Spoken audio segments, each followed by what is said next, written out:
In 62 AD, the most powerful advisor in the Roman Empire walked into the emperor's chamber and asked to resign. He handed back his estates, his wealth, his influence.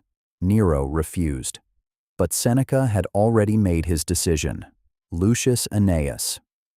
Seneca had spent 8 years as the primary advisor to Emperor Nero. He helped govern an empire of 70 million people. He was, by any measure, at the peak of his career. He was also watching Nero deteriorate in real time. The emperor, who had once been manageable, was becoming dangerous. Nero had ordered the death of his own mother. He was executing senators on suspicion. The court was becoming a trap. And Seneca, by proximity, was implicated in everything. Seneca had accumulated enormous personal wealth during his years in power. Critics attacked him for it. They called him a hypocrite, a philosopher who preached detachment while owning vineyards across the empire. He knew what they said. He documented it in his letters. But Seneca had a different problem. Not his wealth, not his reputation. He was running out of time, and he knew it. Seneca's letter to Nero, recorded by Tacitus, is one of the most precise resignation documents in history. He did not complain. He did not blame.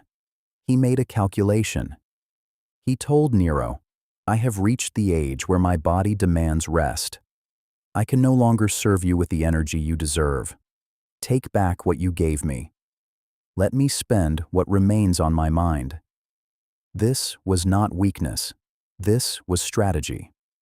Seneca had already diagnosed his situation using 3 Stoic principles he had been writing about for decades. First, the dichotomy of control. Nero's behavior was outside Seneca's control. The court's politics were outside his control. What remained inside his control was the decision of where to place his remaining years. Most people in Seneca's position would have stayed.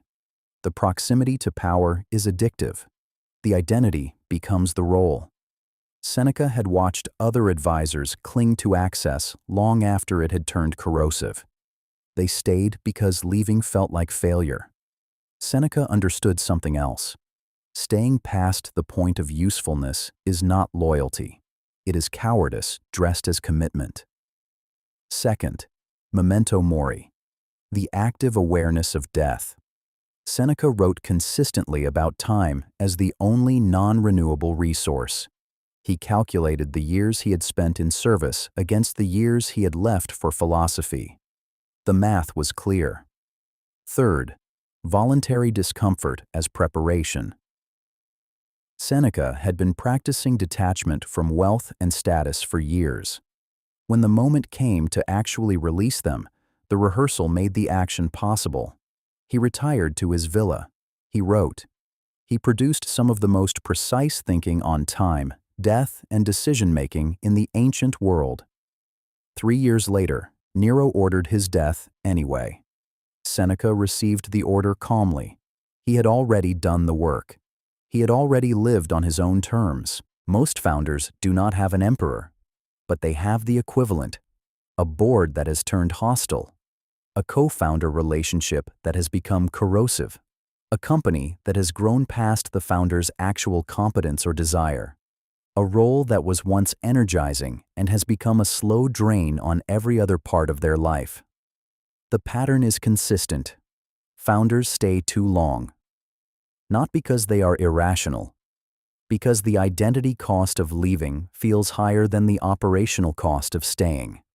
This is the calculation Seneca had already solved.